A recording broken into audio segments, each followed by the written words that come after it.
姐姐一定很累了，我自己下来走吧。姐姐方才问了，这里看大夫不贵，但是吃药要很多银钱。你现在病着就该多休息，不然病得越来越严重，岂不是要花更多银钱？那我听姐姐的，我吃1副药就好，如果1副药太贵，吃半副就好啦。等我好了，我也去挣银钱，都给娘和姐姐用。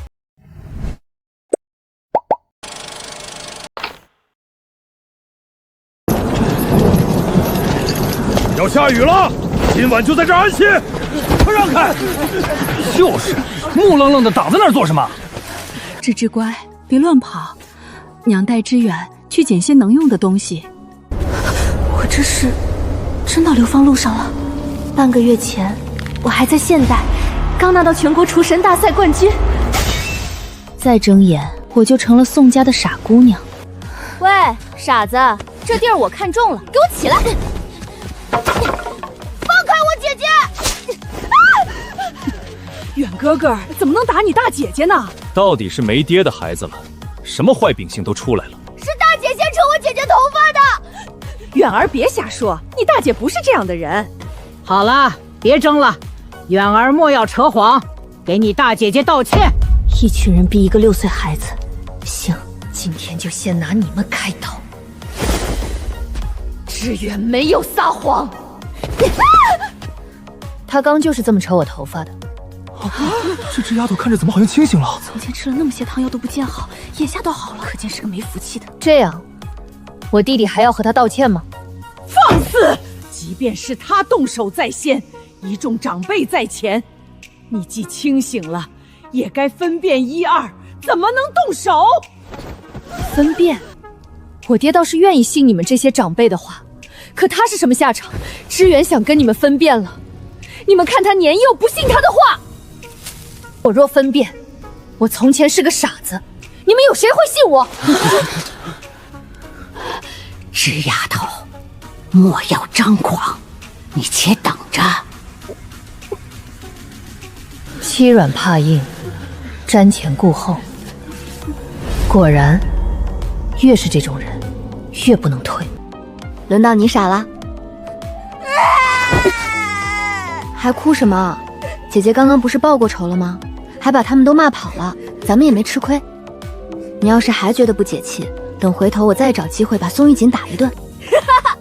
我不是哭那个，是太高兴了，姐姐居然好了，可惜这么小的孩子，沿路上倒像个小大人似的护我。我回来晚了，还望母亲原谅。您看看这君子，各家的吃食已经分配完毕，老二媳妇还是把东西收好吧，回头可别说我们一大家子欺负你们傻子和志宏。这就是你说的让我等着，老陈婆。娘，我的儿，你真是好了。娘别哭，我好了，真好了。娘是不碍事，可你和你弟弟，尤其是你，自小身子骨就比常人差些，这些日子又瘦了好几圈，断了家里的调配和接济，我怕你熬不到北地。我有办法，娘就瞧我的吧。好，那娘就指望我们芝芝了。1个2个都染了傻子的傻病不成？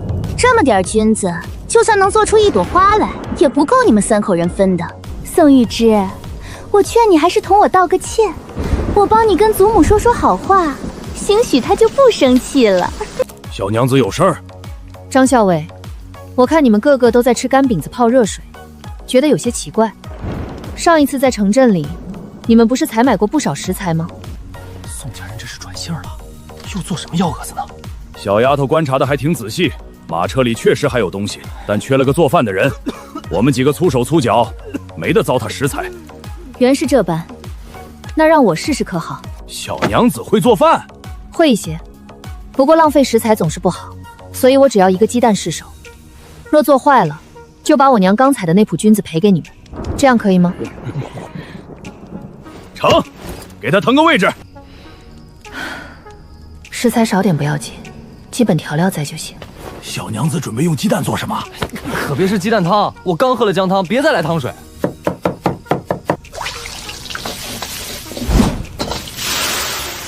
一个炒鸡蛋，再好吃能好吃到哪里去？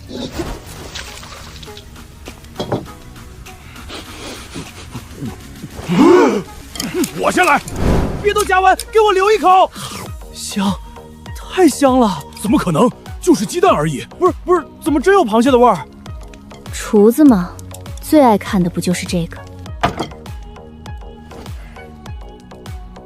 今日的饭食就麻烦小娘子了。作为报酬，小娘子一家3口可以和我们一道用饭。多谢张校尉。小娘子，这肉不好吃，还是做别的吧。多谢提醒，不碍事，正好这顿把它吃完。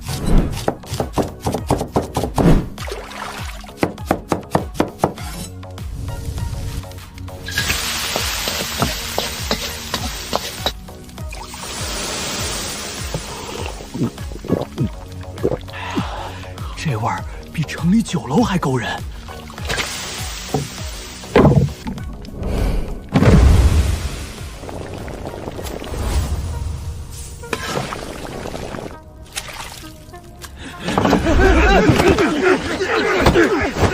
去，端着盘子回自个儿头吃去。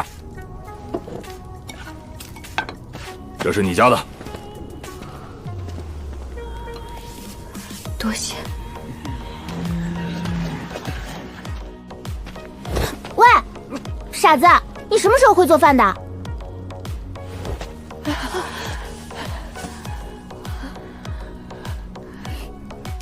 快吃！我不饿，娘和姐姐先。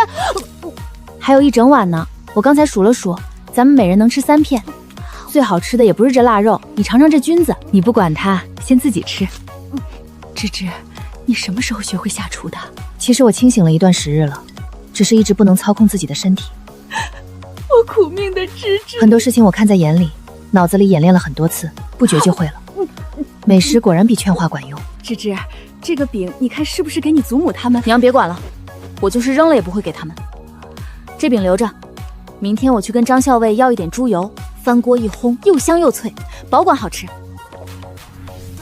明明月前我还是宋府嫡小姐，如今连家里的废物傻子都能爬到我头顶了，不行，不能让他们一家这么好过。张校尉，还愣着瞅啥呢？把你手里的石头扔了，下去给我兜鱼去。一路上他若真想害我，早有机会。刁难是刁难，倒还没坏到底。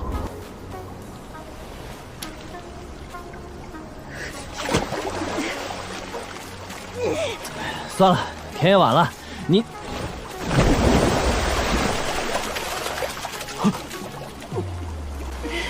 猴子，搭把手。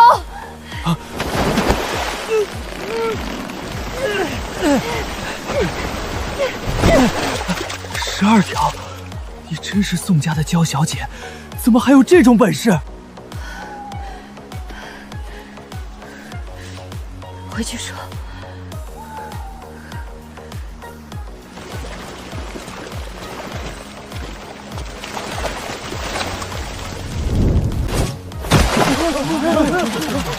嚯，猴子，没看出你有这种本事啊！这么冷的天儿，才出去多久，就打了这么多鱼？哪是我？我要有这本事，还跟你们混一处？早找个靠海的地方淡了。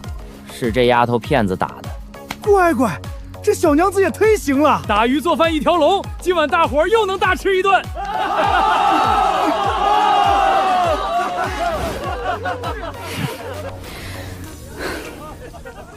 原来是他撺掇的。这死猴子做点事儿可真是……我不是来跟校尉告状的，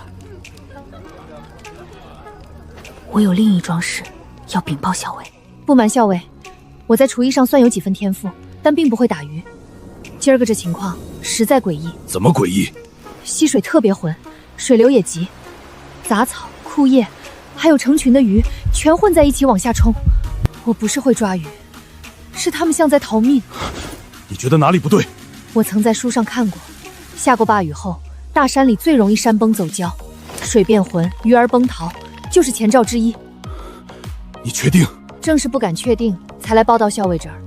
您在外行走惯了，见多识广。今儿个真是高运，这种鬼天气，本来还想着能打到东西才怪，没想到才出营地就遇见好些乱跑的野鸡野兔，没怎么费劲儿，都抓了这么多，又是鸡，又是兔子，还有鱼，今晚简直过年！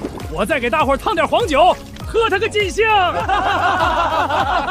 收东西，所有人立刻打包上路！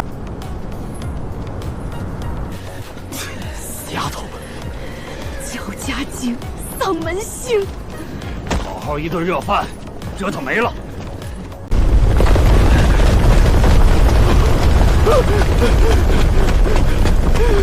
放开我！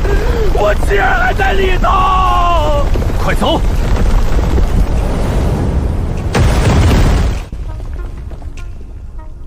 宋兄，珍重，你的家人或许还……二殿下，我愿追随你，只求只争真有那一日。宋兄节哀。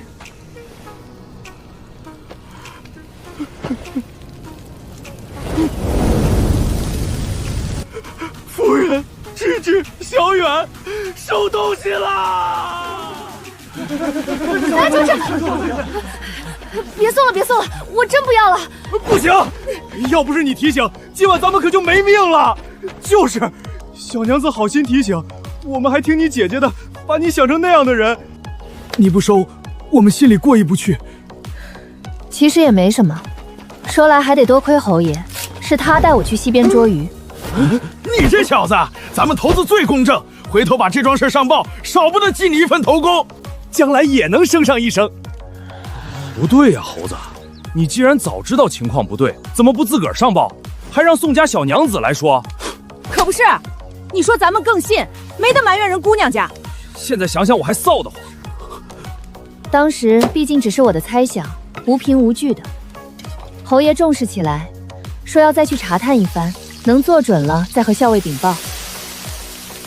偏我是个藏不住事儿的，回了营地立刻去找了校尉。我还想热个饼吃，这小汤锅施展不开，不知道诸位方不方便再搭个灶，把大铁锅架上去。方便，我来搭灶。你为什么帮我说好话？我明明什么都没做。这功劳与我有什么用？是能免了流放，还是能得朝廷嘉奖？索性分给你，换些便宜的好处。可你都没和我商量，就把功劳分给我了。若我现在不认呢？那我只好用这副模样，在之前的话和众人复述一遍。好个机灵的小丫头，也只有你家那些不长眼的东西，错把榆木当珍珠，却把你这颗宝珠弃之不顾。侯爷，我服了。后头这一路上你放心，不管发生什么，我一定让你们一家三口平平安安、舒舒服服的。谁要为难你，我第一个不同意。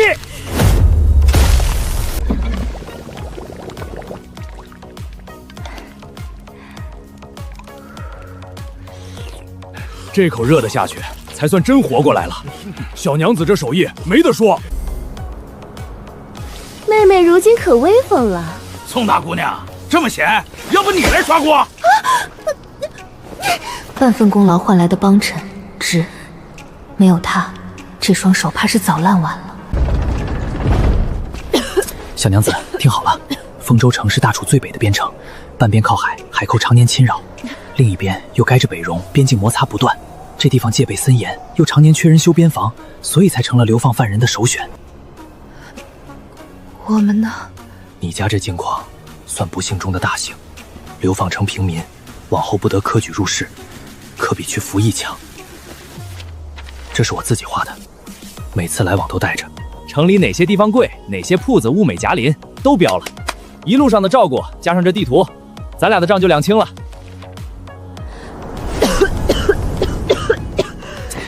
这是侯爷我攒的老婆本，便宜你这丫头片子。进城值班街像样熬夜，别小小年纪冻出一身病。侯爷这老婆本也忒薄了些，怎么当我堂姐夫？你这丫头片子忒粗咸，还记仇呢！侯爷这份心意，我记下了。山水有相逢，来日我百倍还你。你这丫头忒能吹，仔细碰到少了舌头。姐姐，咱们到家了吗？快了，咱们去衙门登记一下户籍，马上就回家。好，到家喊我帮着一道收拾。你不是有本事笼络人心吗？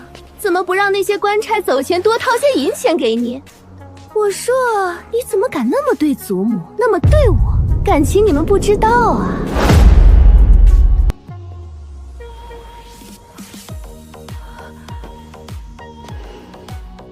娘先在这儿排队，我去寻人问问具体情况。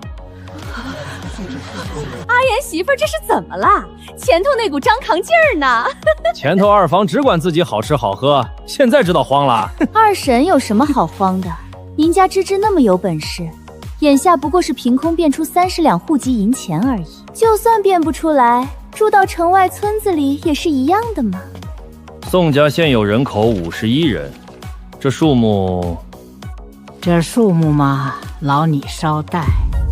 前头是我糊涂，都是我的错，是我教骚芝芝对您不敬，您要怪就怪我吧，我不奢求落户籍了，只求您念在骨肉亲情的份上，给他们姐弟一条活路。二婶，别怪我这当小辈的多嘴，一人做事一人当，这一路上宋玉芝如何表现，我们都看在眼里。她欺负我便也罢了，那是全然不把祖母放在眼里。那会子怎么不念骨肉亲情？贱丫头，阿周到底是你二婶，怎么能这般得理不饶人？这样吧，远哥还小，我不同他计较。可芝丫头眼下16，又已开智，为人处事也该知道些规矩。只要芝丫头在所有人面前给我跪下，磕上100个头认错，我来代芝芝磕这个头，求您大人有大量。娘这是做什么？他们为难你了？谁为难你娘了？不过是他为了让你们一家3口有个户籍，替你给祖母赔罪致歉而已。娘，没必要求这些人，也没必要担惊受怕，往后咱们过自己的。芝丫头，你可想好了？这说出去的话，就像泼出去的水，你难道是想分家吗？我就是要自立门户。你疯了，实在放肆！怎么，老太太这是又想喊下人？岂有此理！你这是要造反！造反？咱家不是已经被冠上造反的名头了？不然怎么出现在这儿？一回生，二回熟，我不是同老太太商量，只是通知你罢了。长辈再不分家，你若自作主张执意分家，可别怪我把你们一方从族谱里剔除。都到这儿了，您老还提什么族谱？老太太快认清现实吧，往后咱们就是平头百姓，还是不得科举入仕的那种。芝芝，娘没事的，娘再帮你说说好话，带你给老太太磕100个头，总好过。娘，没事，你听我的吧，我自有成器。阿周，念在你是个好的，远哥也年幼，我便不和你们一般见识。我会为你们母子缴纳户籍银钱，还会为远哥请大夫仔细瞧瞧身体。只要你跟芝丫头断绝母女关系，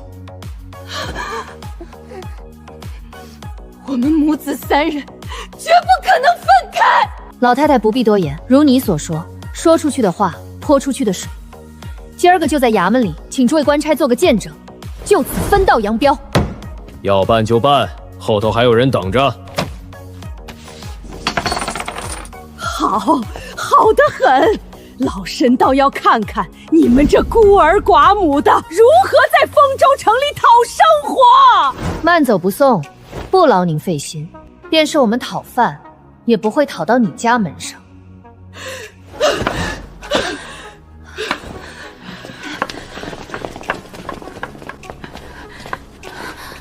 祖母怎么就同意他自立门户了？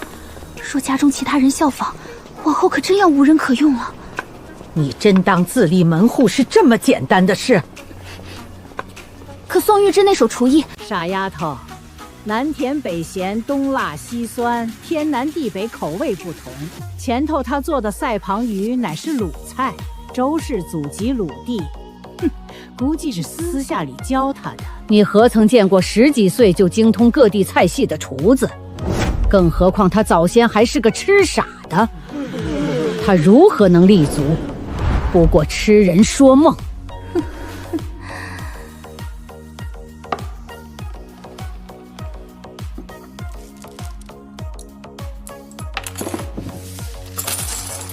钱放好，丰州城鱼龙混杂，别露白。下个月这个时候准时来衙门报到交银钱。多谢。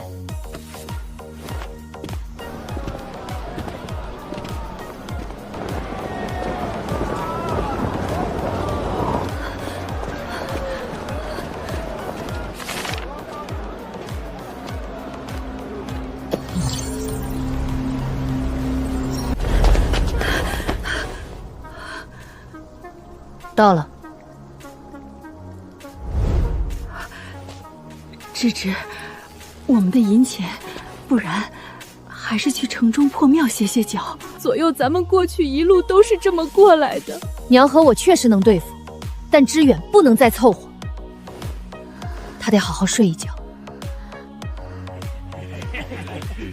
而且文书特地提醒我们放好银钱，想来城内也不是那么太平。客官，打尖儿还是住店？住店，不知有几种房间？上房已经住满，普通房1晚100文，下等房1晚50文，还有大通铺，按人头算10文钱一人。不过大通铺不供应热水，其余房间热水不另收钱。就要一间下等房。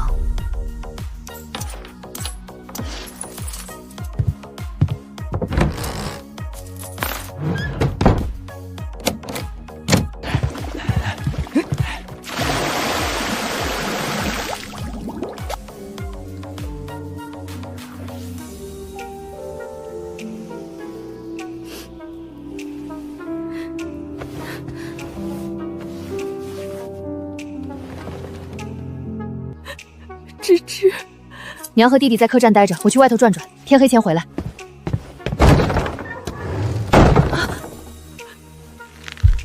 为母则刚，不能总让芝芝一个人撑着。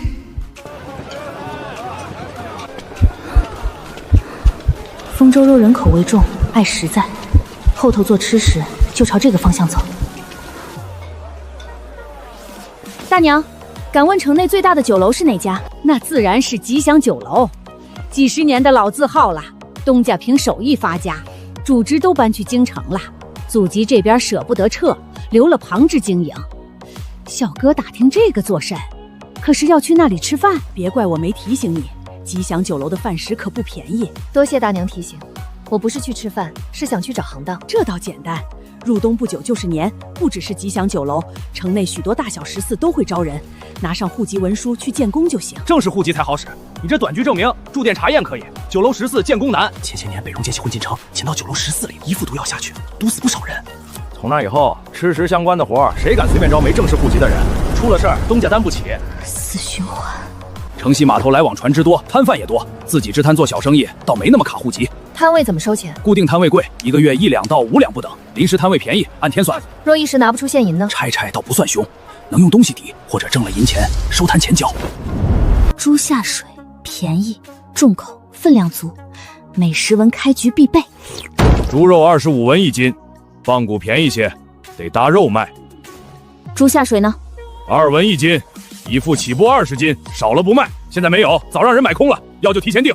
除非你一口气买几10斤猪肉，那倒可能给你当搭头。卤猪下水还要香料，香料贵，买不起，除非自己找。一个人进深山没底，走到城门再进山，天黑前未必赶得回。海边或许能凿洞钓鱼，卖鱼汤也行，只是这双手。进山了，工钱30文日结，天黑前回，上车就走。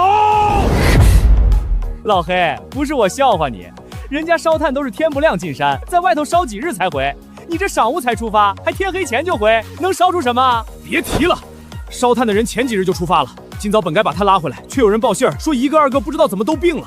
我一大早就准备找人去替，偏车轱辘坏了，修到现在才修好。是人家等得不耐烦，还是你见天晚了，不肯按整日工钱结算，才把人气走了？谁能从牙行招的短工等得不耐烦，跑了好几个，凑不齐一车人。掌柜的，我见工。你多大？有15没？我16了，不过小时候生过病，坏了底子，所以身形瘦小了些。你管这个叫瘦小了一些？我知道自个儿人小力气弱，也不敢要全部工钱，您看着给就成。若你能做活，我按说好的30文给你；若做不好，至多15文，不能再多了。同意就上车。同意。冷是不冷了，臭也是真臭，忍一忍，先进山。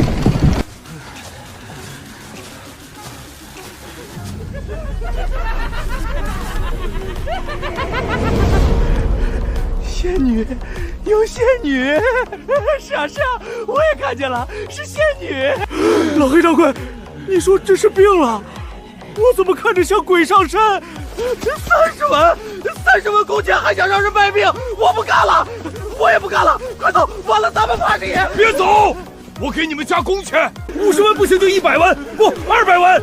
有钱挣也得有命花才成。老黑掌柜，你也是帮东家做工的，生意又不是你的。那个姓宋小子呢？莫不是已经被鬼怪害了？别把自己搭进去，快进城报官吧！哎，我在这儿呢。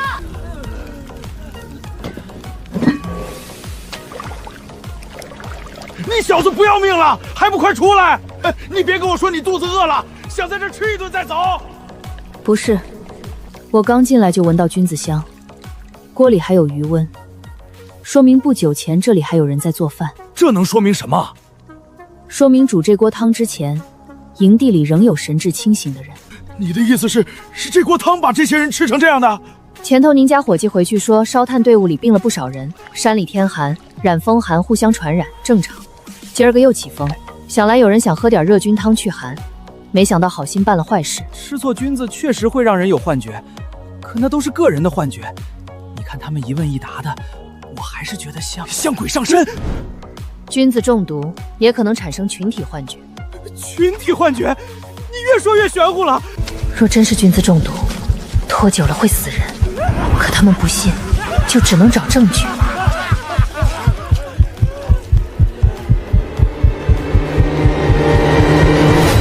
找到了，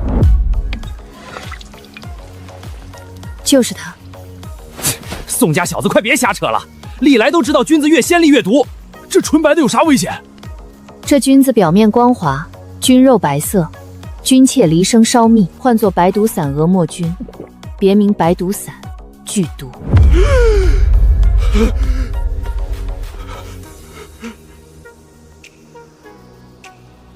所幸这一大锅菌汤里只有这么一小颗，想来营地伙计只分着喝了汤，还没开始吃里头的东西，不然神仙难救。我家村里有人就是上山采了一种白什么伞，吃了就没命了。没错，这白毒伞的名号我好像也听过。你俩早不说，没得让宋家小伙子解释这么多，还等什么？快把人往板车上抬！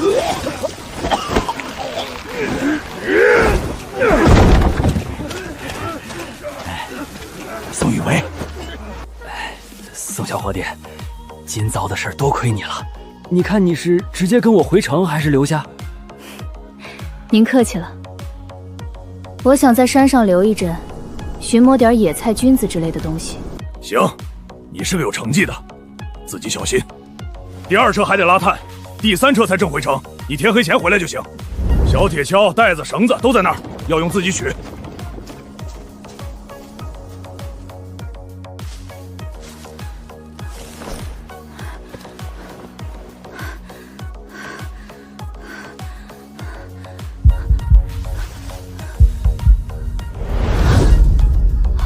山药藤。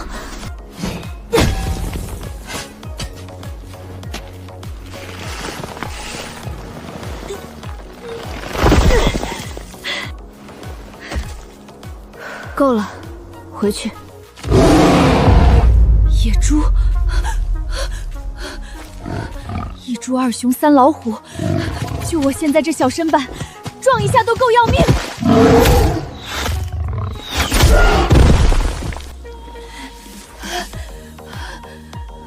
你没事吧？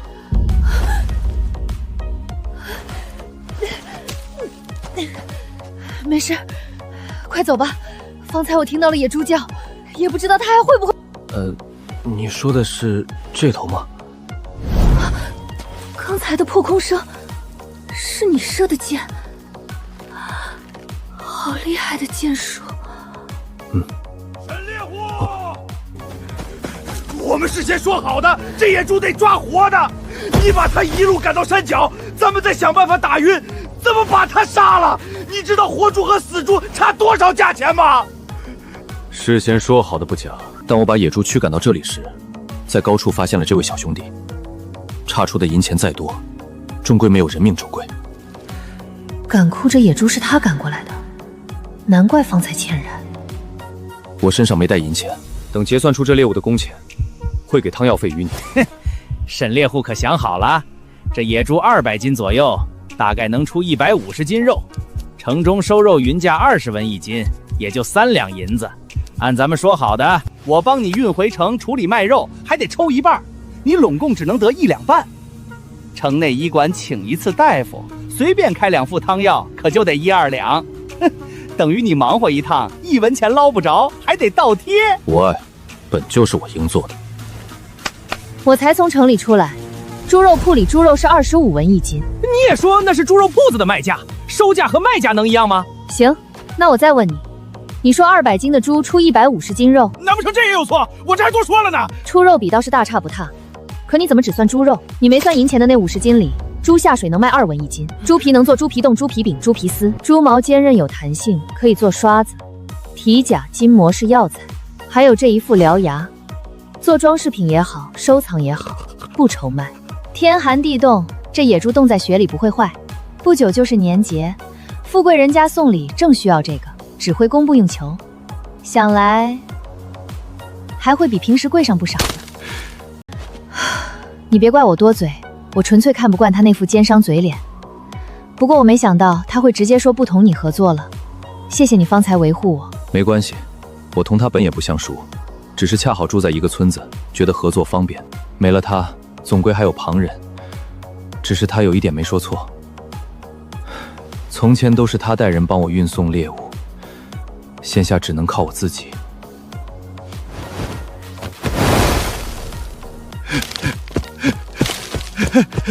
宋小伙子，姑姑你在这里，让我好找。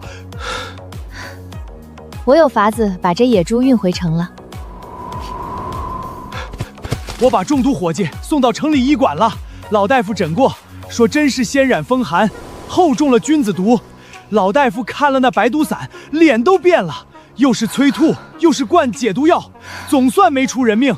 老大夫说，那君子服下后数个时辰就会毒发，若被那些人劝着下山回城，再去报官，等官差来定夺，这些人必然活不成。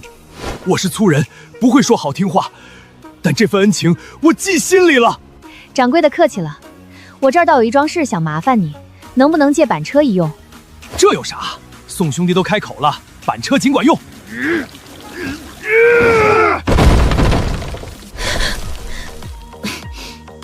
掌柜的方才在营地外头，不是看见我才过来的吗？怎么像到了跟前才发现我？天一暗，我眼神不大好，一开始没瞧见你。我是认识沈猎户，大老远一瞧，还当他手里提着个半人高的箭筒，准备问问他见没见到你呢。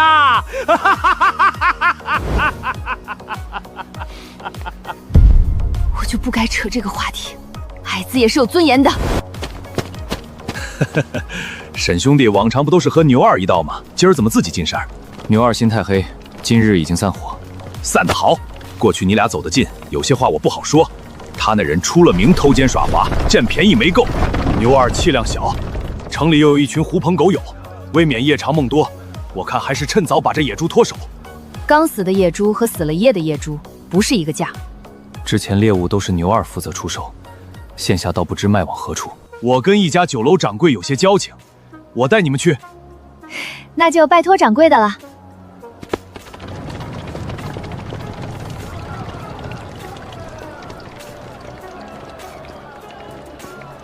这个时辰了，店里什么都不收，快把车赶走，别挡客人进门。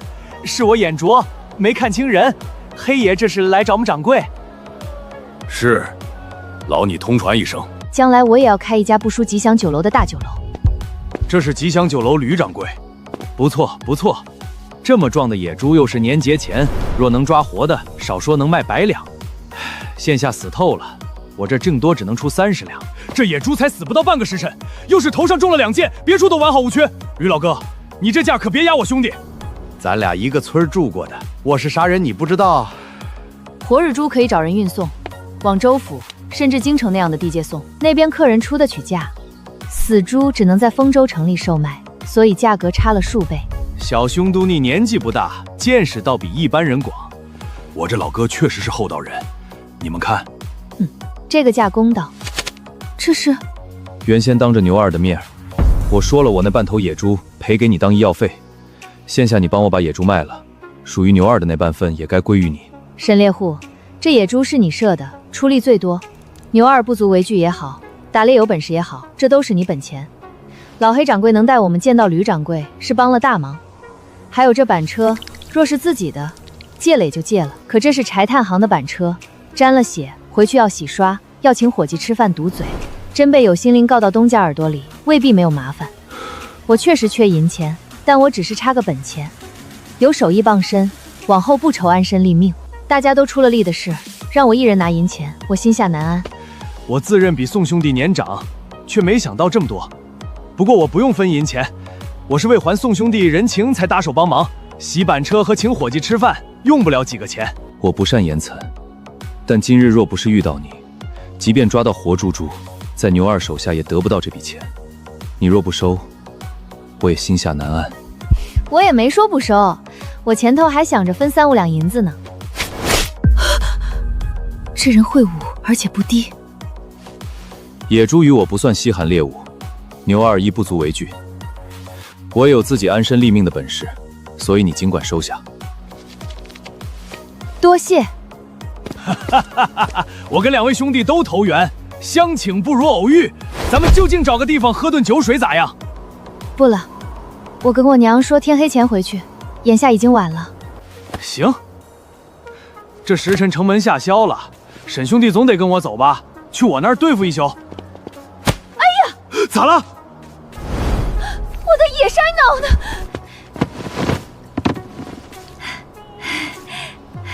？2位大哥再等我一阵，我去问问吕掌柜收不收山药。这宋小兄弟可真是个妙人，说他缺钱吧，30两都不独吞；说他不缺钱吧，一根野山药看得比眼珠子才贵重。不到4斤，吕掌柜按4斤市价，给了80文。卖出去了，我乐糊涂了，今日工钱还没结给你呢。今日多谢2位，我先回客栈。10两银子110文，进城第1天够了。1份给支援请大夫，1份做小生意本钱，1份租屋子，还要置办衣裳、锅碗瓢盆。回来晚了，娘担心坏了吧？外头风凉，怎么不在里头等？没事儿，前头一路都过来了。客栈附近铺子多，风也不大，在客栈里待了1整日，正好出来散散。我今儿个挣了一些银钱，刚又在街口问了医馆诊金，正好把志远带过去瞧瞧。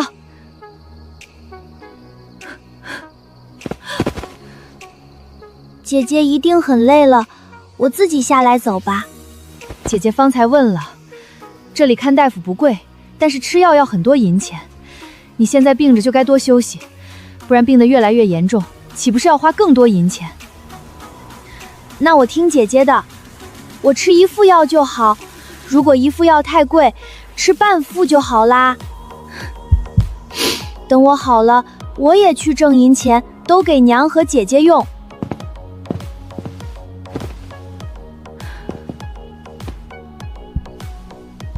风寒外侵导致的急症，另有脾胃虚弱、气虚泄血。令弟年纪尚轻，吃半个月汤药调养，往后再注意些，定期复诊，应不会落下hom杯。银钱方面，老夫尽量选平价药材，半个月汤药收你3两银子。若银钱不凑手，先开5日也成。今日诊分免了。劳烦您先给我们开5日的。忙了一下午，将挣了20文。娘这个想法很好啊，客栈住的大老粗，出门在外，衣服破了烂了是常事，可不就需要人缝补？那10两银子是意外之财，800年遇不上第二次。那110文才是我凭真本事挣的，说来也没比娘帮人缝补多少。回头咱们可以买些好料子、好绣线，娘绣帕子、抹额之类的，还愁没人买？帕子抹额都是我绣惯了的，那鞋底量体裁衣也算在行。过去你爹就只爱穿我做的鞋。可以，等我回头盘2个铺子，我做吃，娘做女烘，咱们双管齐下，不出几年，日子不会比从前差。盘铺子得多少钱？还一盘就是2个。不过你说的对，日子都是人过出来的，只要咱们一家3口齐心协力，总归会越过越好。娘，姐姐，那我呢？我也是咱家的一份子。大夫爷爷都说了，我吃半个月药就能好，我也要帮忙把吃药的银钱挣回来。那你先把身子养好，然后想想将来要做什么。好，那我慢慢想，想到了再告诉娘和姐姐。娘和弟弟还没用西线吧？我也饿了，我去要点吃食，再要点热水。热水倒是有，灶上的火没熄，烧上就行。可后厨没剩什么食材了。职业厨子家里有事儿，晚上回去了。本说去就回，不知道被什么绊住，过了宵禁都没回。客官若不介意，小的随便给您做点。不过小的这手艺，我自己用一下厨房可好？按食材的银钱给。行。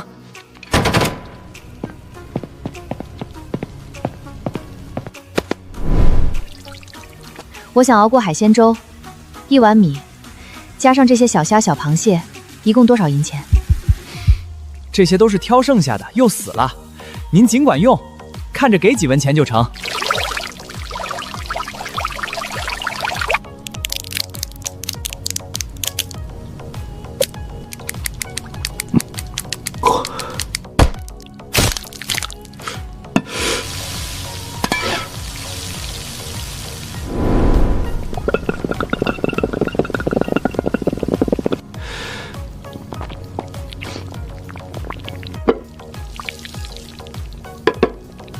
客官，这粥能不能给小的尝一碗？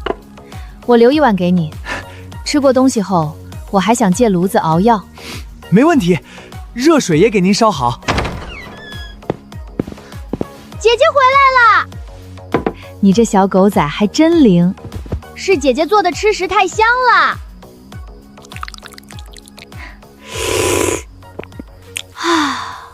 咱们芝芝的手艺真是没话说。娘前头是真想差了，有这手艺，咱们还愁不能安身立命。这粥太好吃了，比以前家里厨子熬的还好吃。姐姐，这粥贵不贵？1大锅几文钱？那姐姐往后有空就我做这个。海鲜做的，1顿半顿还好，常吃怕你肠胃受不住。而且可惜呀，海鲜做粥好吃，爆炒也另有滋味。香辣蟹、剁椒鱼头、蒜蓉蛏子、椒盐大虾。姐姐别说了，我马上乖乖喝药，一定把病养好。往后要是不舒服，也一定不瞒娘和姐姐了。客官要不要帮忙？不用，小哥，这锅粥没怎么动，可是不合口味。不是，小的在店里还算好吃好喝，可家中老母亲和兄弟姐妹长饥一餐饱一餐。客官这粥太好喝了，小的尝了1小碗，剩下的想明早下职带回去给他们。那放到阴冷处，别捂坏了。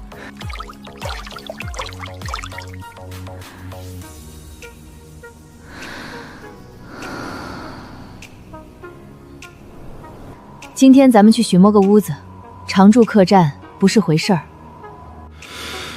赵大厨，这样不好吧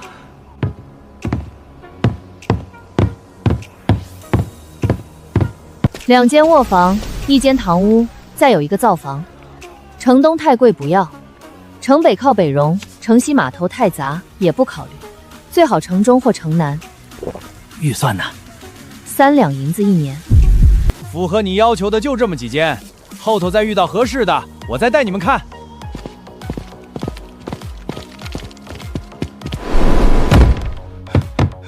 那个会做海鲜粥的小哥呢？人去哪儿了？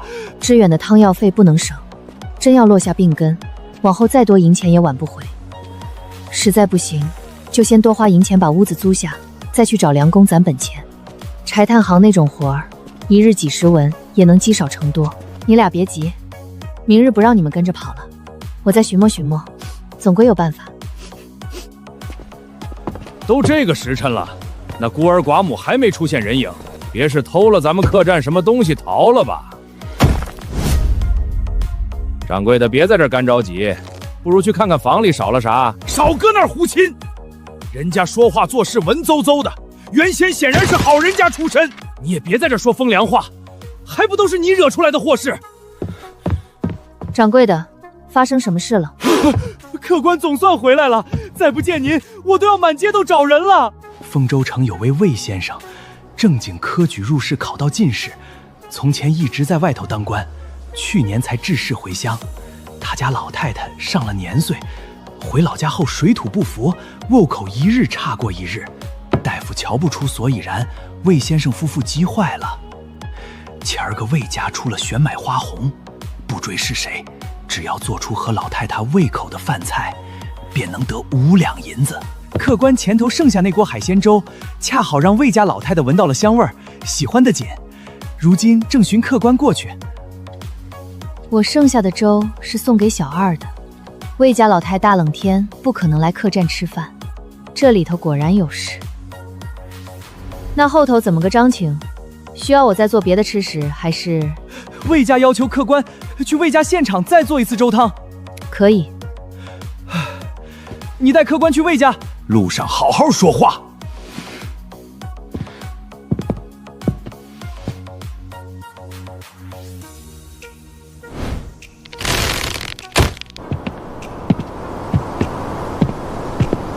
客官，说来是小的对不住你，是小的鬼迷心窍，听了赵大厨的话，把你粥送到了魏家。赵大厨昨晚本该值夜，说家中有事是假的，他想讨好魏先生，夜里特地去请教几个去过魏府的大厨，问魏老太太口味。可那些大厨也纳闷，明明都拿了看家本事，老太太就是不买账。今早我把剩下的海鲜粥翻热，准备下直带回华。赵大厨尝了一口，问了来历，转头就把那锅粥送去了魏府。然后呢？魏老太太闻到香味是有些异动，可魏家看出那粥是翻热的，老太太身子又不好，谁敢让她吃副鲜的？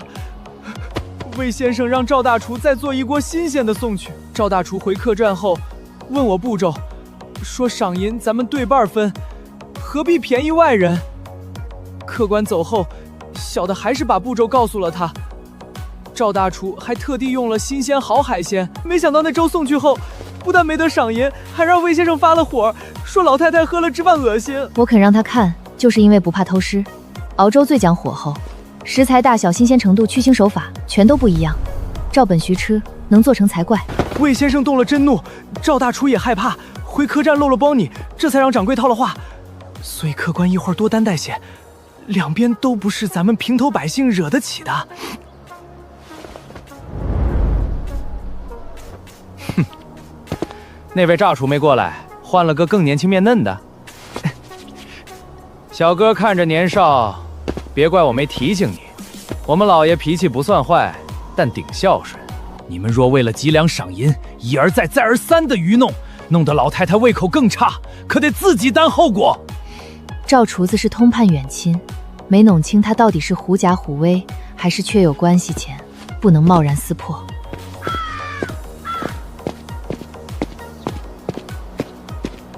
府里人口简单，只有老太太和老爷、夫人，除了正餐便不吃其他的。现下午饭已过，不剩什么东西，小哥看着做吧。老太太早上能对海鲜粥异动，应是不讨厌虾。老人常务弱，要清淡滑嫩，好消化。鲜鸭豆腐滑蛋羹，步骤少，出菜快，成不成就这一道。小哥旁的不说，这剥虾手艺是真不错。你这是下了不少苦功吧？确实练了挺久。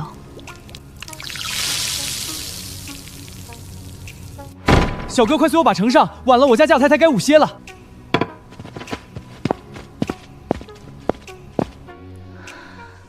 上午送粥来的那个赵厨子后头怎么说？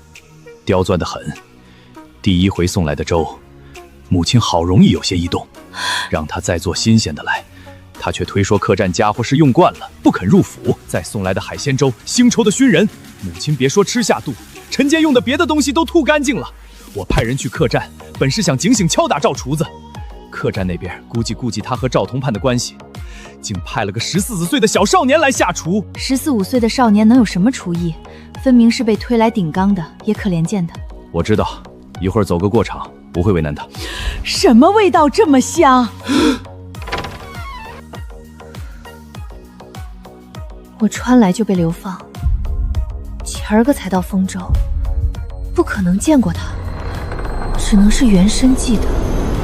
宋老大人，忠言逆耳，我实乃一片好心。老夫屹立朝堂数十年，你却已然成了白身，凭何登门大放厥词？还是先顾好自己吧。魏先生离京前，怕是提醒过宋老太爷什么，可宋老太爷自视甚高，没放在眼里。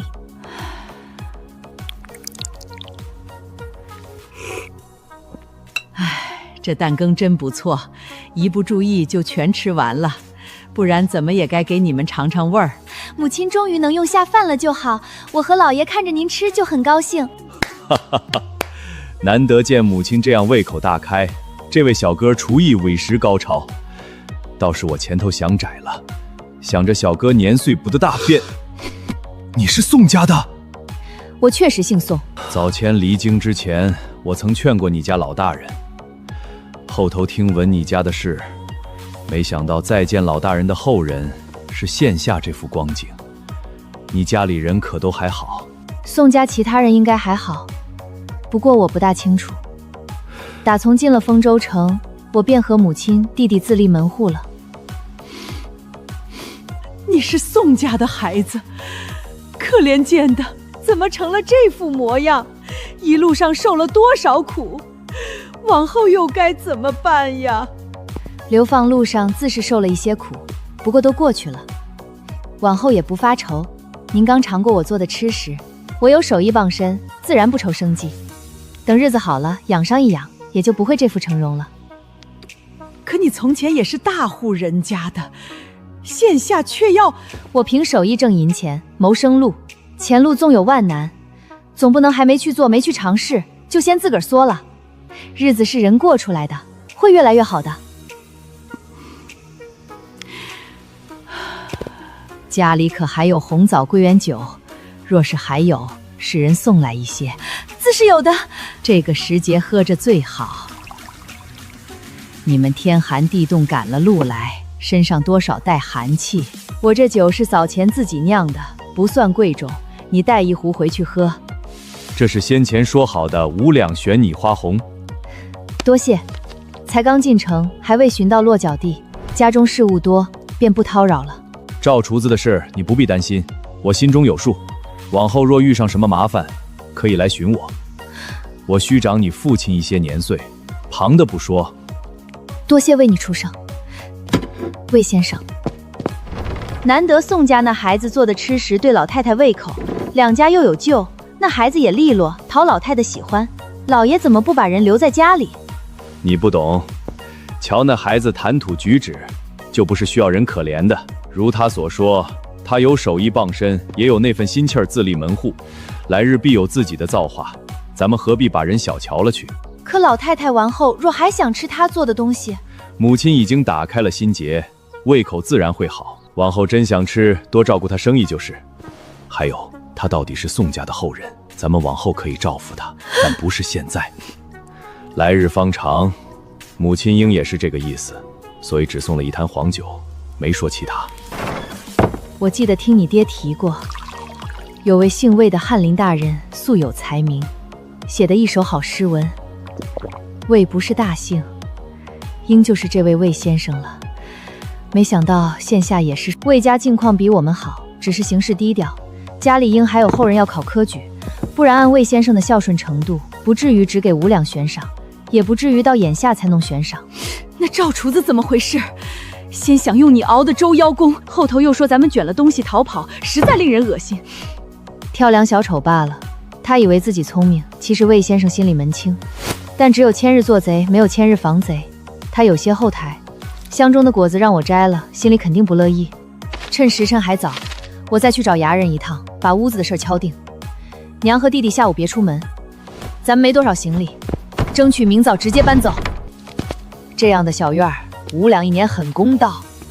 原本不愁租，只是隔壁2户人家，一户是开肉铺的杀猪柱，日日院里飘血腥味儿；另一户更不得了，是衙门里的公职鬼子手。冲这2位煞术，等闲人不敢往他们中间住。我回去同家里人商量。您银钱凑手了，屋子好找。今儿时辰不早，先回去商量。若定了，明早能过期入住；若顾忌，我明儿再带您看旁的。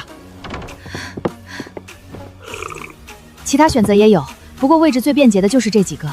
明日再看，可能得走远些。我倒觉得清水巷那间最合适。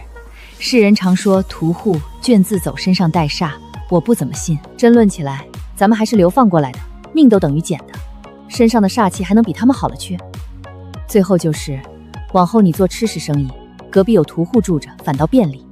娘说的不错，我特地去打听了，2家人都不坏。屠户姓张，虽在家掏猪切肉，弄得附近能闻到血腥味儿，但他家会来事儿，3、5不时给街坊送些骨头、猪下水，可见后事。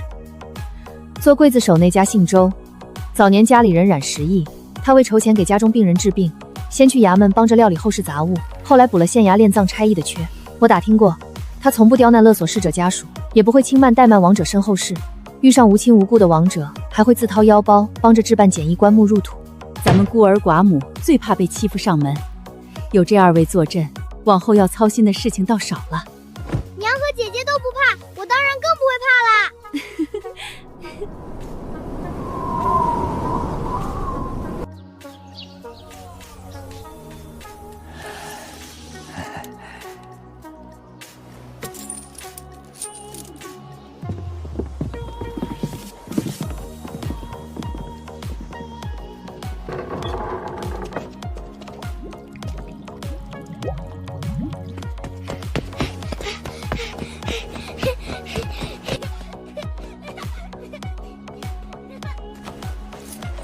付钱。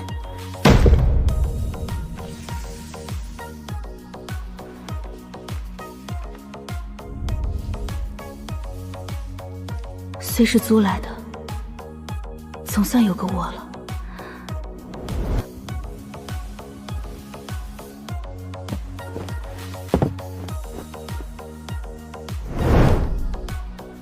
太贵，家里有娘会针线。等安顿好，买布和棉花另做。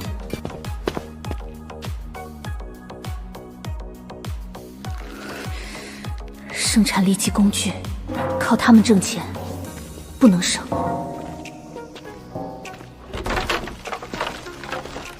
宋玉芝，好巧啊！你这是哪里发了一笔横财，居然有银钱置办这些东西？你还不知道吧？落好户籍后，祖母带着我们购置了个3进大宅。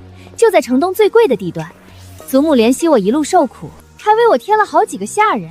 瞧瞧你这模样，委实可怜劲儿的，比我新收的丫鬟还不如。怎么，听着是不是羡慕坏了？这样吧，终归大家都姓宋，你跟我服个软，说几句好听的，我赏你几文钱如何？真的？自然是真的，反正我随手打赏给乞丐的也不止这么多。我不是要打你，是警告你。如你所见，我都穷成这样了，若一时起了歹心，抢你几两银子，再打你一顿。我警告你，这可是光天化日、大庭广众之下。宋老太太素来好面子，你说我若这么做了，她会不会为了几两银子、挤拳头的事闹到官府？好狗不挡道，再跟着我，可别怪我不客气。臭要饭的，这般张狂，小心我！跑啥啊？我就想给他看看我新买的菜刀而已。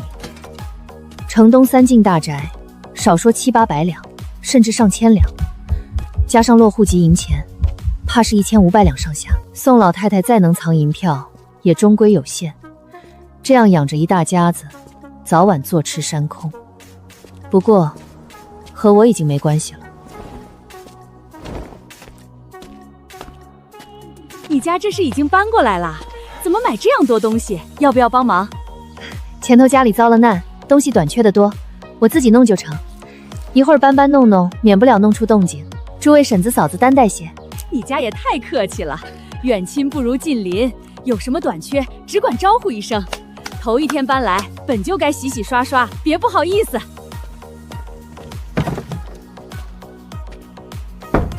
来了。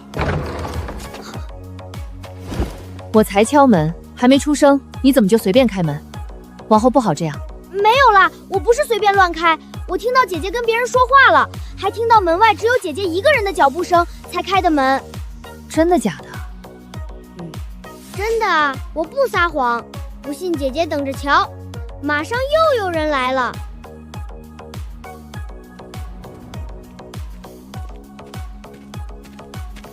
我就住隔壁，夫家姓张，你们唤我张婶子就好。逃难路上，我家男人没了，往后就是我们孤儿寡母一家子生活。我家人口也简单，父母兄弟姊妹都不在城里。平时遇事也是靠街坊四邻帮衬，你们若有什么要帮忙的，喊我一声就成。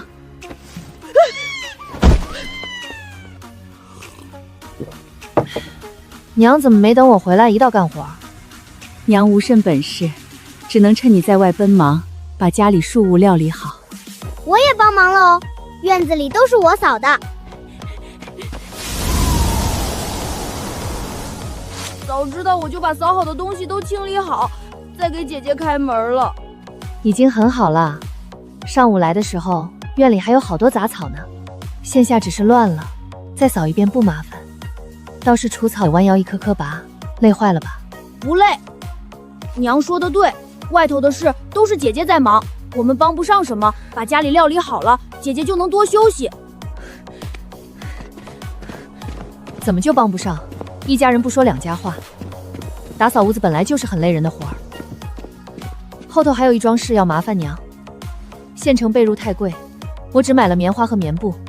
今儿晚上歇觉前，得娘先缝一条被子出来，不然咱仨都得挨冻。这有什么难？弹好的棉花，裁个被套，把棉花绷进去也就成了。手头还剩4两左右，起码留1两支撑门庭。再过20数日还要交300文临时户籍钱，本钱仍不丰厚，还是按前头想的，从码头摆摊开始。亏我前头还说远亲不如近邻，却没帮上什么忙。本就是我们自家的事，婶子下午搭把手，就是帮了我们好大的忙。我男人方才下工拿回来一些猪下水和骨头，还望你们别嫌弃。那感情好，我刚想准备西膳呢，等我做好了再送些给您家。好孩子，那就麻烦你了。隔壁孤儿寡母一家不容易，我跟宋夫人又投缘儿。一会儿他家孩子来送做好的猪下水，你们可不能嫌3嫌4，记得好好道谢。我才不要吃猪下水，臭死人！猪下水你不爱吃就不吃，你爹今天特地留了瘦肉，拿一会儿炒肉给你吃，好不好？不好不好，瘦肉一点都不好吃，又柴又硬，我要吃排骨，还要肋排。死兔崽子，你真是不知道自己几斤几两！你爹小时候要有你这样的好日子，至于去杀猪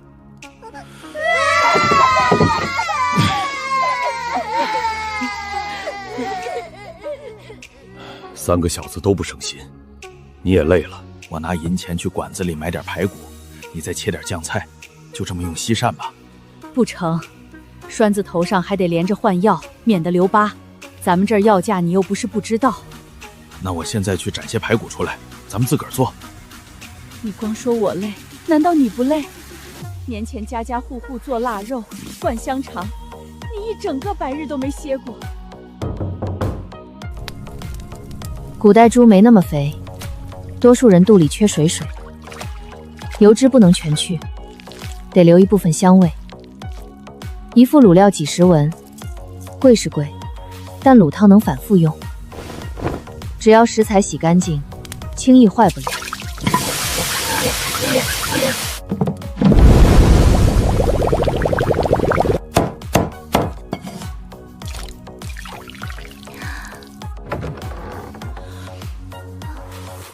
卤下水需要时间长，不知道您家用过稀释没？若是吃过也不碍事，这东西放一夜只会更入味儿。还没用呢，芝芝进屋坐坐。我家的摊位都开在附近，铺位租子高，地方小，只成在家里杀猪。等再攒2年，买下自己的铺子，就不用在家弄这些了。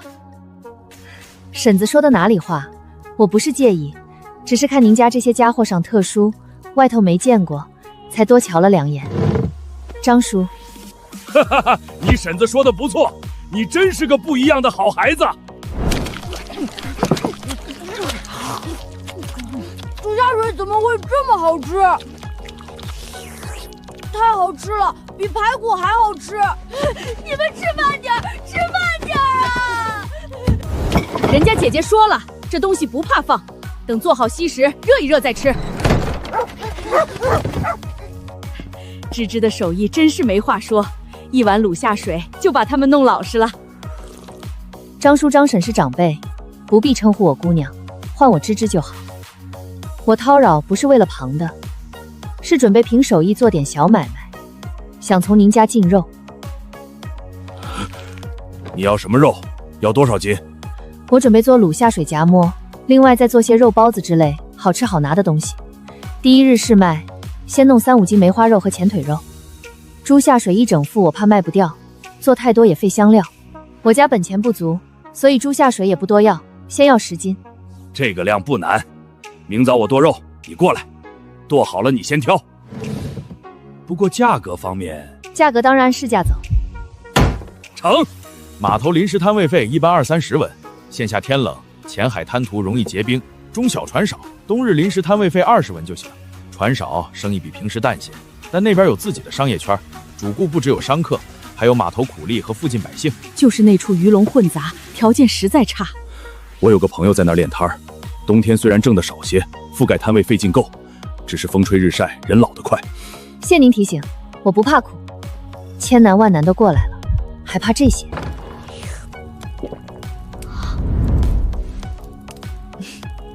馋坏了吧？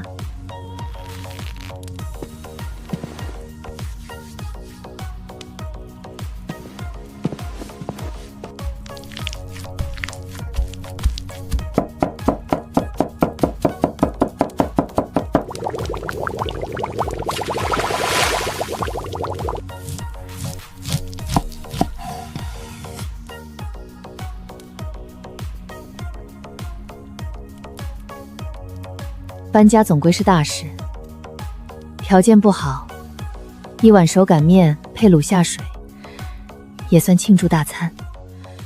娘，快来趁热吃面！我灶上没熄，吃完还能好好洗漱，晚上睡个舒服觉。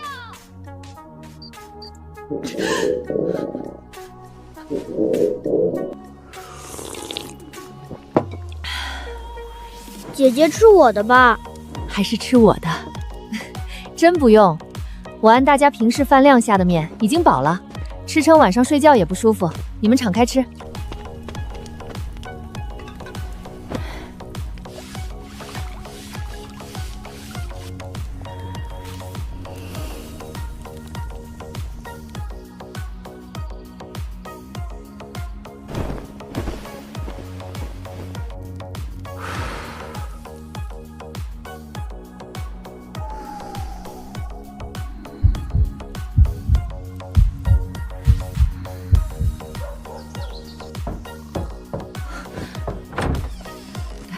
刚准备喊你，就听见你起身了。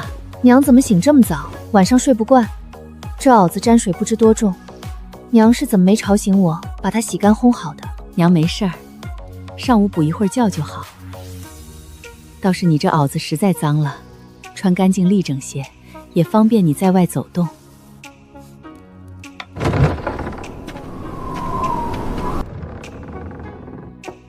芝芝来啦，我还想着晚些再喊你，是不是吵醒你了？我还想着晨间得去置办摆摊家伙货，万一误了时辰怎么办？多亏您家响动，不然我还指不定什么时候醒。芝芝来，看看要哪里，看好了我切给你。这里帮我切3斤。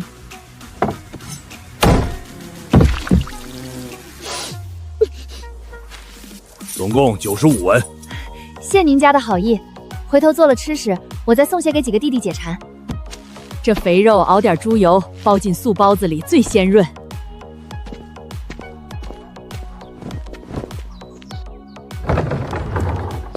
我要置办摆摊用的家伙啥？一种挑担子式，一种推车式，价钱差不少，铺子里都有现成的。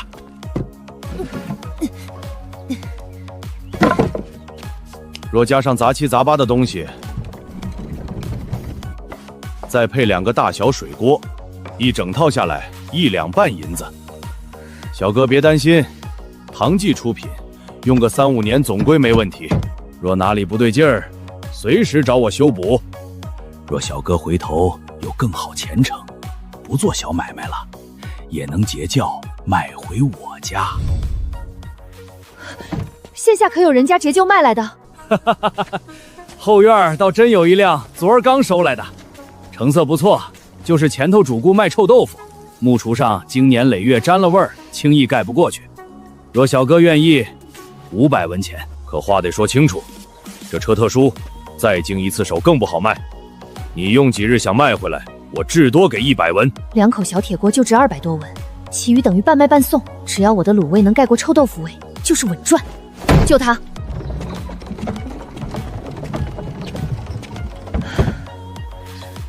娘怎么还没睡？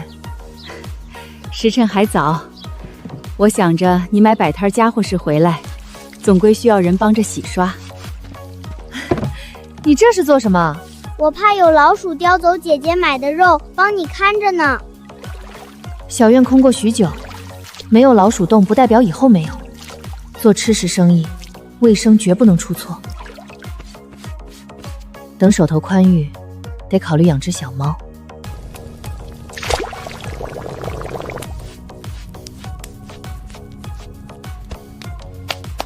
支援，看火。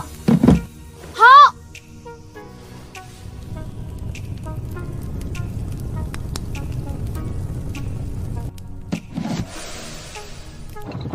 码头比家里还冷，骨汤带出去坏不了，面条只带面粉，卖不出原样推回来。娘，支援，你们在家吃这个，药也按时喝。路上慢些，不急这一刻。姐姐，摊子一定会卖光的。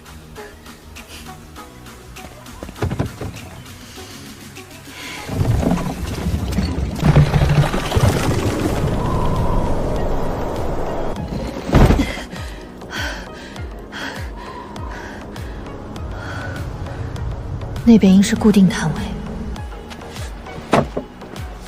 卖什么吃食？有包子，肉的、半肉的和素的，还有卤下水、骨汤面条。肉包怎么卖？肉包3文钱一个。别家都卖2文，城里铺子才能卖3文。你这小子忒黑心，在码头漫天要价，我闻着你包子还有点臭，属是黑心肠。2斤猪肉50文，不算面粉、调料、柴炭和人工，一个肉包成本就接近2文，卖3文已经是薄利多销。什么味道这么香？我也闻着了。走，瞧瞧。客官，可要用些吃食，小摊刚开业，肉包3文，半肉2文，素的1文。不必介绍价钱，也不必说包子，包子哪里没得吃？我就想吃点别处吃不到的。客官问的是这个吧？我自己卤的下水，里头还有白萝卜、豆干、豆泡，夹在白面馍里正好，不贵，5文钱一个。这么香才5文？我没散钱，也不想要铜板，你看着替我装吧。好。我看别家的夹馍都是切开一半再塞馅儿，你这怎么全切开？其实一样，只是我这萝卜切得厚，加上旁的东西怕塞不下，把萝卜挤烂了。客官若需要，不用。我看你这样也挺别致，就按原来的弄。头一单生意，送您一个肉包尝尝。好像不少人特地避开这个拐角，唉，连过都不过来，卤味再香也吸引不了他们。天寒，大娘喝口热汤再往家去，没得着凉。小哥真是好手艺，这骨头汤香浓鲜美，难怪买你包子的人都赞不绝口。可惜老婆子卖半日鱼也只挣几十文，不然一定照顾你生意。大娘误会了，我不是让您掏钱光顾，只是发现这位置市口好像特别差，想跟您打听两句。小哥不知道，你这位置虽偏，从前却有一家经常在这儿卖吃食，摊主姓赵，是个比我年轻些的妇人。她和我一样住得远，每次也在边角位置，我俩常挨着，还算相熟。前2日，这码头上出了件大事，有几个客人在赵大娘摊上说东西难吃，嚷着退钱道歉。赵大娘是个厉害的，争2句就动起手，偏她还以寡敌众，把几个男子打翻在地，领头那个头都破了，流了好多血，官府都惊动了，全码头都瞧见，议论不止。我知道这是忌讳，可厉害的是前头那家，又不是我家，地上也没血迹，大伙儿至于这么避之不及吗？唉，要不说巧呢，你不只选了赵家原来的地方，连推车、矮桌、板凳都跟前一家像得很。别说旁人，就是我这常年在赵家旁边摆摊的，早上都晃了神，以为还是他家来开摊。您说的赵家摊子，不会是做臭豆腐的吧？你咋知道？我买的就是赵家的推车，哪想到还有这一场官司。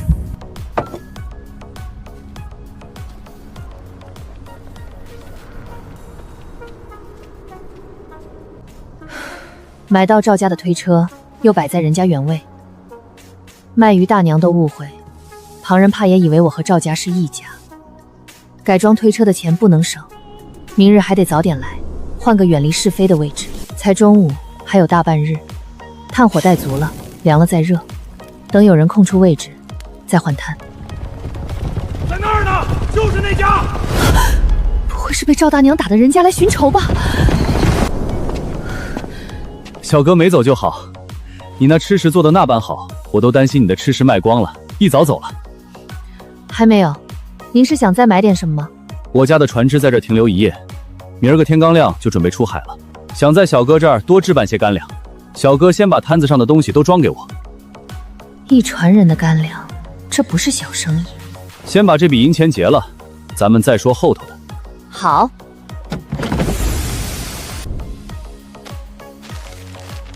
方才看小哥严阵以待的，是不是我们动静太大，把你吓着了？确实有些意外，没想到您会这会儿过来。确实早该过来的，只是有事耽搁了。我先前还跟大哥显摆，说只用一个小银锅子，就买来这么些吃食。小厮偏偏说，那白面夹馍里夹的不是猪肉，是猪下水。大哥只问我，外头小摊洗没洗净，我敢不敢吃？还说猪下水便宜，我那5文钱未必真占了便宜。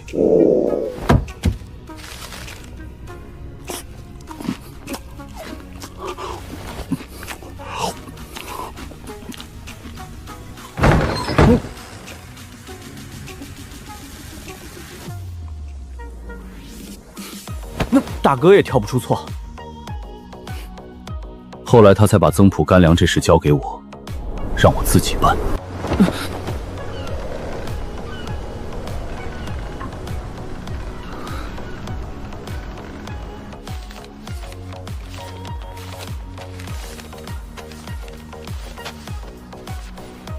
零头我给您抹了，一共240文。宫中采买，按账走。小哥收好。银钱没错。好了，那么现下该论论后头的了。我的想法是，小哥今晚直接跟我们上船，在我们船上做饭，顺带也教教船上那个不长进的厨子，别再做那些难吃的东西，为难我们的胃。价钱好说。若我真是小哥，去船上做1夜，少说几两银子。可我是女子，家里还有娘支援，初次合作又是在别人的船上，船若真开走，我连哭都没地方哭。我们江记船型虽不算多大，但也是老字号了，常年行船的。小哥若不知道，可以和其他人打听一番，不会亏待你的。我家中不太方便离人，过夜怕是不行的。若是不上船去……哦，这样啊。是我唐突了，那就不去船上。小哥今晚做了，咱们明早交货，如何？可以。出海行船，短则月余，长则小半年。卤下水、菜包、肉包这些都不算特别耐放。白面夹馍50个，各色包子也要，肉包、菜包、豆腐包各来50个。至于旁的馒头、饼子，不拘什么东西，只要味道好。小哥看着做，能做多少我要多少。明日天亮前交到码头。对，天刚亮我们就准备出海。这是定金。明早我准时到。耐放干粮，时下无非馒头饼子，可长途赶路，谁能拒绝一口热汤面？一晚上来不及做面，那就先做调料包，火锅底料那样的固体酱包。船上厨子手艺差也不怕，热水一冲，涮鞋底都香。走吧。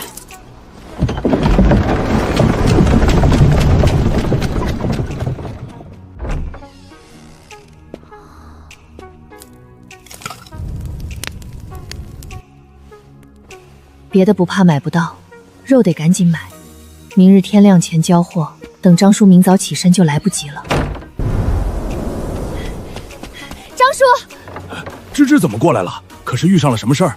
没有，今儿个遇到了个大主顾，让我给他们船上做些干粮，明儿个天亮前就要交货。我想着再来买些肉，叔这里可还有好肉？有，今儿个变天，肉正愁卖不出去，你要多少，叔给你挑。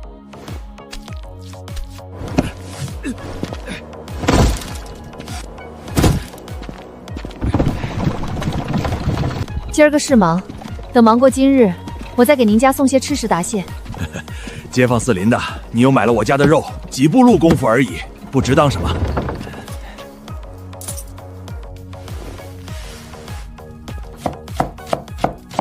牛肉做酱最正宗，可耕牛不能杀，价钱也不是现在的我能碰的。猪肉也够用，只要香料配得准。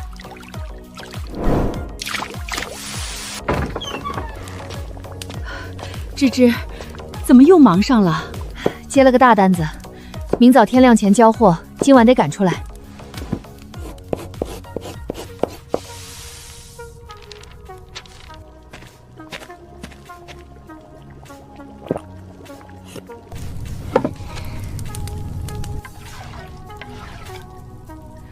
火别太大，帮姐姐看着。好。宋家又做什么呢？这香味儿比前头卤味儿还勾人，赶明儿说什么都得买一点儿。娘，我闻到了，就是宋姐姐家。先吃这个垫垫。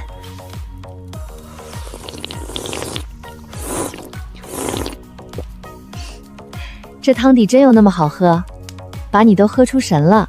太好喝了，汤比面还好吃。姐姐往后要卖这个了吗？一定会很多人买的。那倒没有，这东西一般人家消费不起。这次差不多30人份，光食材就花去将近1两银子，一份调料的本钱就30多文，够不少人家一天伙食了。而且新奇东西容易招眼，咱们现在根基浅，户籍还没捞上。秘方若传开，不见得全是好事。卖给江家船行正合适，他们不是本地人，也不是做吃食买卖的。等咱家站稳了，会有更多更新奇的吃食。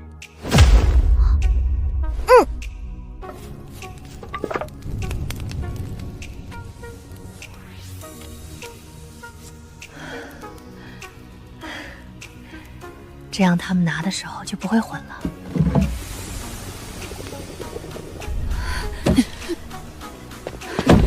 我来。我也来。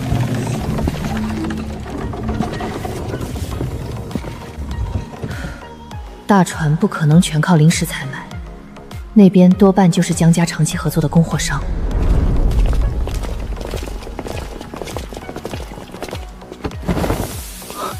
小哥有心了，都是我娘帮的忙。白面夹馍好分辨，包子大小差不多，我娘在封口做了记号，您家看着记号拿，就不会拿错。那么点东西，江家要是想要，我们如意楼随便派几个小帮工也能做出来。哼哼，何必去跟不知根知底的人家定做呢？小哥别同他一般见识，那位袁老板和我爹是旧友，平日里就爱宠长辈，又不知道抽哪门子风，我又没有少定他家的。前头您让我不管是什么干粮，只要能保证好吃，只管做。无奈我一个人2只手做不了太多，便另外做了一些酱料，同样不多，也就30人的份儿。不拘是下面条还是烫菜吃，都极美味，而且是我独家秘制，保管您前头从未尝过。真有那么好吃？我家往后还准备一直在这儿做吃食买卖，不会骗人。酱料包里搁了不少香料，1份50文钱。您若是不信，我现场冲1份给您尝尝，肠胃这份不收您的银钱。50文钱购买50个大白面馒头了，金子做的调料不成？彭举，你涉世不深，莫要被这油嘴滑舌的小子骗了。谢袁叔提醒，又袁叔提醒。我跟这小哥聊得来，被骗了我也认了，30份全要了。原先说好的50份白面夹馍和150个包子是550文，多做的白馒头1文1个，大烙饼2文1张，酱料包30份1500文，合起来2200文，扣掉前头您家给的半两银座子，再给我1700文就成。银座子和铜钱都行。小哥手艺好，算术也精，往后必然有大前途。货已交清，祝2少爷一路顺风。等我这趟跑完回来，小哥大概已经开上自己的铺子了，到时候可别同我涨价。承您吉言。彭举，不是袁叔多嘴，识人不清，被人骗了，还当着众人赌气买下，这不是做生意的样子。1、2两银子也是银钱，你不能仗着家里宽裕就不把银钱当银钱。你看你大哥何曾像你这般？按着袁叔说的，我若真不把银钱当银钱，我跟您家订什么干粮？跟吉祥酒楼去订，不是更好？2少爷年幼，您别跟他置气。2少爷随口说的，咱们老爷跟您都多少年的交情了，您担待一些。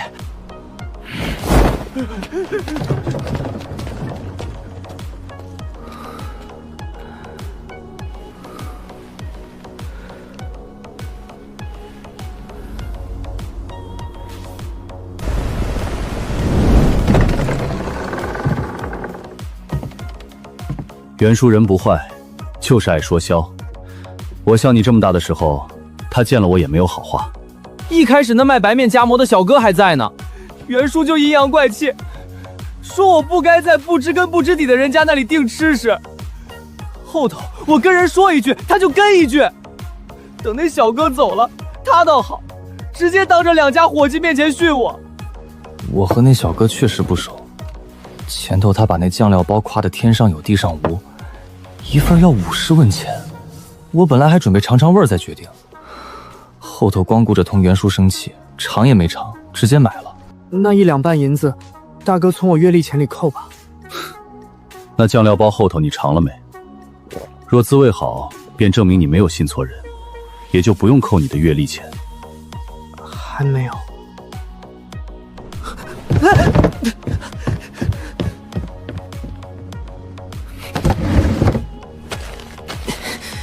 伸头一刀，缩头也是一刀，是就是。他只说冲热水就能调好，再煮面条、烫菜都好吃，旁的什么烹饪手法都没说。不然咱还是把厨子喊回来，让他帮着参谋参谋。不用，包成小份，里头又分粉包、肉酱、菜包。若是骗子，没必要这样费功夫。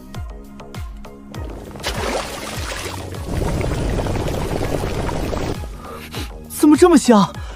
明明之前隔着油脂闻，味道不算多浓。大少爷这是带着二少爷弄啥好吃的呢？大少爷也太疼二少爷了，背着我们给二少爷开小灶。不是开小灶，是我前头买的那个酱料包，随意搁水里一煮，就是这个味儿。几位叔伯，要不要来碗热汤？太香了，里头还有肉末，有白菜苞米粒儿，滋味也好。我尝着全是不常见的香料，偏又配得稳。有这么一碗汤，吃啥都吃得下。二少爷是个有福运的，随便结交个小哥，居然能做出这样的汤。这汤要搁大酒楼里卖，不得好几十文一碗？50文冲出来这么多，值！把厨子喊回来，包子、夹馍都翻热，一道分给大家吃。我没被骗，可这点吃食总有吃完的时候。后头又得吃如意楼的干粮，配船上厨子的手艺。半年后回来，那小哥可千万真把买卖做大了。堂叔，这车帮我改一下，不用大动，只要和原来的模样区别开，还得好推好放。50文，3天内做完。成。要不咱们来算算这趟挣了多少银钱？第一天摆摊卖了将近90个包子，一个差不多挣半文。包子这块有45文左右，大头在白面夹馍，猪下水、萝卜豆干都不贵，一锅卤汤还能用2、3回，一个能挣2文钱。前后卖了24、5个，也有50文，加起来95文左右，扣掉20文摊位费，第一天赚75文。一天70多文，一个月便是2两多银子。这还只是第一天。第二日，包子、馒头、大饼，一共250个左右，单个粒头都在半文上下，就是125文。50个白面夹馍，挣100文。大头是秘制酱料包，一份挣10文左右，30份就是300文。第二日合起来500多文。去得早，回的也早，衙门关卡没人，摊位费也没收，2日一加600文左右。二手推车加改装的钱挣回来了。咱家的日子会越来越好的，得亏听了芝芝你的，咱们自个儿出来单过了。美食能安慰人，钱才是真正的底气。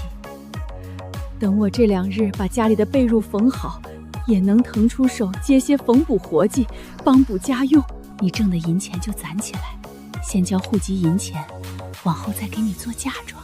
嫁妆？我现在只想挣钱养家，把他娘和照顾好。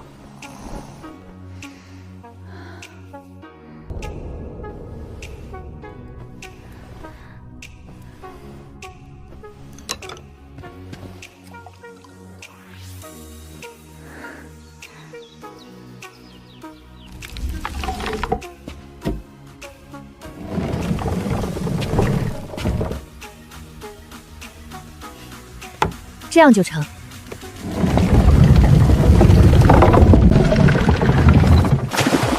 15文一条，大的3、5斤，不杀不刮鳞。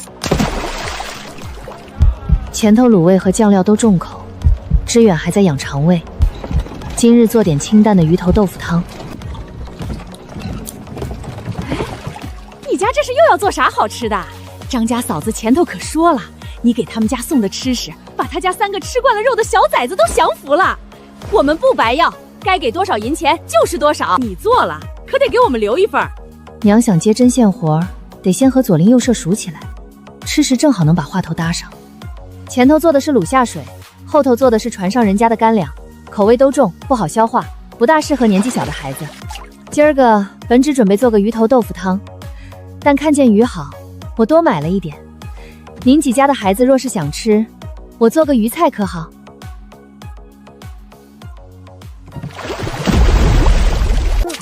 鱼是便宜，可腥，刺也多，孩子吃着不放心。没关系，我先做，到时候几位婶婶嫂子看过闻过再。啥到不到时候的？你连猪下水都能做得那么好吃，只香不臭，一点鱼腥味算啥？我家那3个崽子就等着你下厨呢，甭管做的什么，我家都得订上，晚了可就没有了。那我家也订上，我家也是。娘别沾手了，就做2个菜，有弟弟帮我弄火，一会儿就成。您帮我把推车擦擦就行。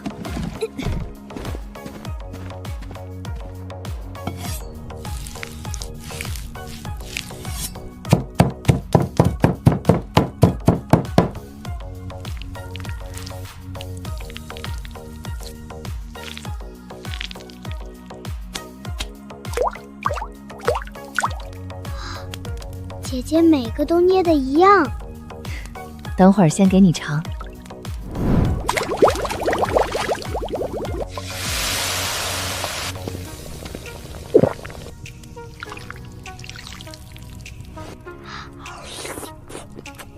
好吃？好吃，一点都不行，还弹。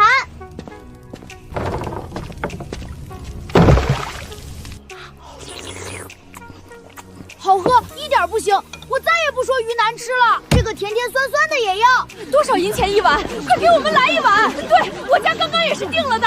鱼丸3分1碗，糖醋酱另算1文。还有一些没煮的，按份卖，也是3分，回家自己煮，每份多1个。冬日里耐放，留几日也不怕。小哥家啥时候再做这种不常见的吃食？也顾一顾我们这些远处的街坊，我家孙子正嘴馋呢。平时我都在忙外头买卖，不一定什么时候做旁的。这样吧，大娘可以跟我娘多走动，下回也就不怕买不到了。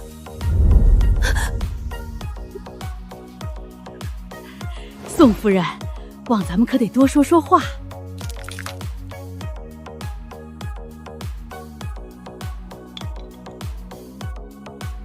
宋夫人真是有后福的。我家孩子和你家的差不多大，哪里会这样能干？宋夫人搬来后也该多出来走动走动，远亲不如近邻嘛。我这几日忙着给家里缝制冬日里的东西，便没有和诸位打招呼，见谅泽哥。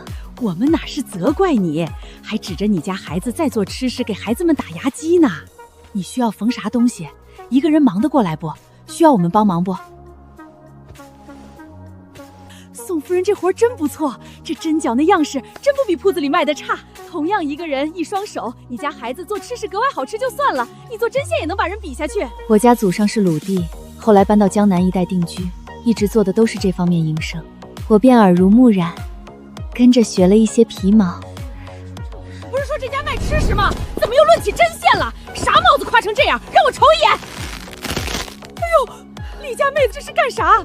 平白糟蹋了好物样儿！我方才没使什么劲儿，你日常手劲儿就大，一人能搬2、3袋水冕，这小东西哪里经得住你撕扯？我亲眼看你扯坏的。那我赔。不碍事，针柱功夫本也不止缝制，还有补这一条。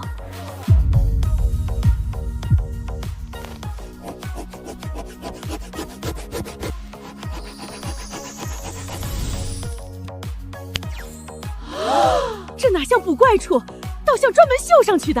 我前头还觉得这帽子过于朴素，本想绣个图案，一时没想到绣什么。现下好了，正好补个小兔子上去，回头把这个图案绣完便没事了。娘不是不会和人打交道，只是从前在宋家被规矩压得不愿伸手。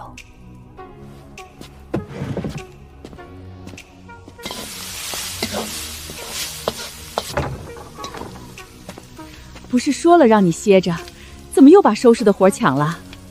饭快好了，娘那边如何？我接到第1个单了。什么单？